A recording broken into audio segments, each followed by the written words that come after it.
नमस्कार श्रोता बंधु आपण मैंने शुणुंट रेडियो बाघाजतीन गोष्ठी बेतार केन्द्र कार्यक्रम प्रसारित होछि 89.6 FM बैंड रे। श्रोता बंधु आज होछि जून मास 14 तारीख विश्व रक्तदान दिवस। श्रोता बंधु विश्व रक्तदान दिवस प्रतिवर्ष जून मास 14 तारीख रे पालित हुए, जहाँकि 2004 मसीहारू विश्व स्वास्थ्य संगठन द्वारा यही दिन को रक्तदान दिवस रूपे घोषणा करा जाइछि। एहर मूल उद्देश्य हेउछि सुरक्षित रक्तदानर आवश्यकता विषय रे सचेतनता सृष्टि सह प्रोत्साहन सृष्टि करिबा। श्रोता बंधु जून 14 तारीख होछि कार्ल लैंडरस्टेन का जन्मदिन।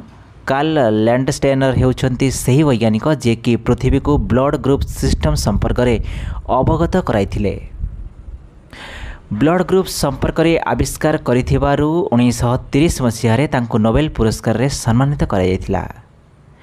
मनुष्य रक्त को ए बी एबी एवं ओ ग्रुप रे वर्गीकृत करिथिबा प्रथम व्यक्ति होचंती कार्ल लैंडस्टेनर।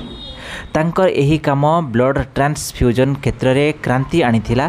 तेणु तांकर जन्म दिवस को सारा विश्व रे विश्व रक्तदाता दिवस भाव पालन करा जाए।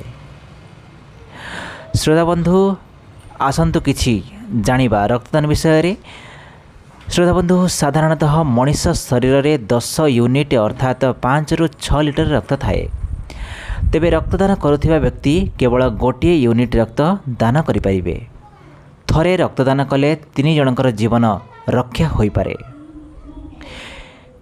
आम भारत में केवल 7% लोकंकर ब्लड ग्रुप ओ नेगेटिव। यही ब्लड ग्रुप को यूनिवर्सल डोनर बोली कहा जाए, अर्थात यही रक्त को जेकोसी ब्लड ग्रुप लोकं को देई हबो।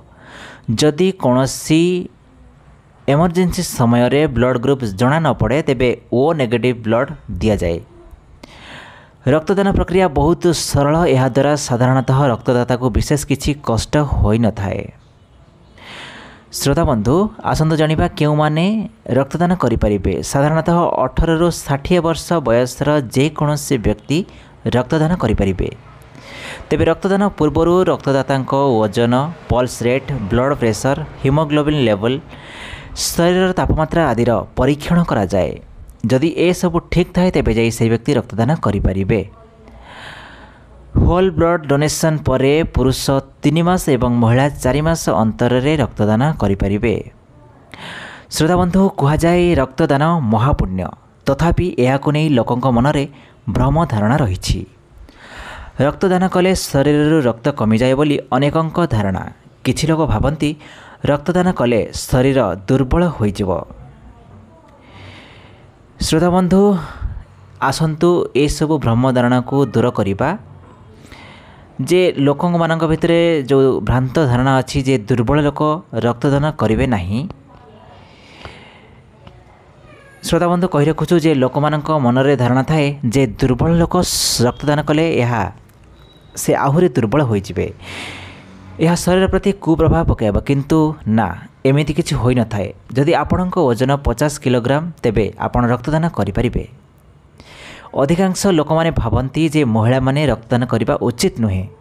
किंतु जदि शरीर में हीमोग्लोबिन मात्रा केते अछि ताहा परीक्षा करिबा, तापरे महिला माने रक्तदान करिपारिबे। हीमोग्लोबिन एक प्रोटीन जहाँ रक्तर रंग को लाल करिथाए।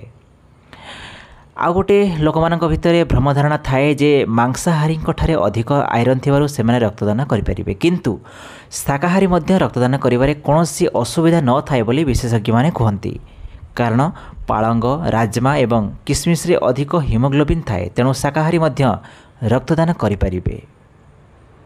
अधिकांश लोक भाविथांती रक्तरे शरीर रे आमर रक्त सीमित, तेणु काहाकू रक्तदान कले यह शरीर प्रति क्षति पहुंचाई थाए। जेतेबेले रक्तदान करिवे सेतेबेले रेड ब्लड सेल्स रो कम सिग्नल मिलता है। एथिरे अधिक आरपीएस सृष्टि होता है। तेणु रक्तदान कले आपण केबे भी रोगरे पड़िबे नहीं। श्रोता बंधु ट्रांसफ्यूजन प्रणाली रक्तदान द्वारा जीवन नाशकारी अनेक रोगरू लोकमानंकु रक्षा करा जाई पारुछि। अनेक प्रकार जटिल अस्त्रोपचार निमित्त रक्तर आवश्यकता रही एवं यही रक्त अभाव में अस्त्रोपचार हो पारिबो नाही। पुणी दुर्घटना जनित कौन रक्तस्राव किंबा शिशु प्रसव समय अत्यधिक रक्तस्राव जो रोगीटी मृत्यु मुखरे पड़ार संभावना थिबारु सेभली स्थल रोगी पाई रक्त नितांत आवश्यक हुए। तेबे सुरक्षित रक्त सहित उपयुक्त ग्रुप्र रक्त न मिलिले ताहा पुणी जीवन प्रति विपद सृष्टि करिथाए। मनीष शरीरर रक्तर कौनसी विकल्प नथिबारु रक्तदान माध्यम यह संग्रह करने जरूरी हो पड़ी। एही उद्देश्य रे ब्लड बैंक मान प्रतिष्ठा करा जाई रक्तदान पई लोकमानंको उत्साहित करा जाउछि। श्रोता बंधु, रक्तदान महतदान। रक्तदाता होचंती सतरे विपदर बंधु। रक्तदान करी अन्यर जीवनर स्पंदन को जारी रखिबारे थाए अपूर्व आनंद। एमिति अनेक जीवनर स्पंदन मिसी विश्व आज स्पंदित होछि। आसंतु रक्तदान करी आम विश्वर स्पंदन को जारी रखिबा आउ रक्त लगी अकाल झरी पड़ुथिबा जीवन को रक्षा करिबा। प्रति रक्तबिंदु उपजे मदेहे पाई ए माटी पानी पवन धन्य हेबी जदि मोर कदबिंदु जगाए का हृदय नुआ स्पंदन।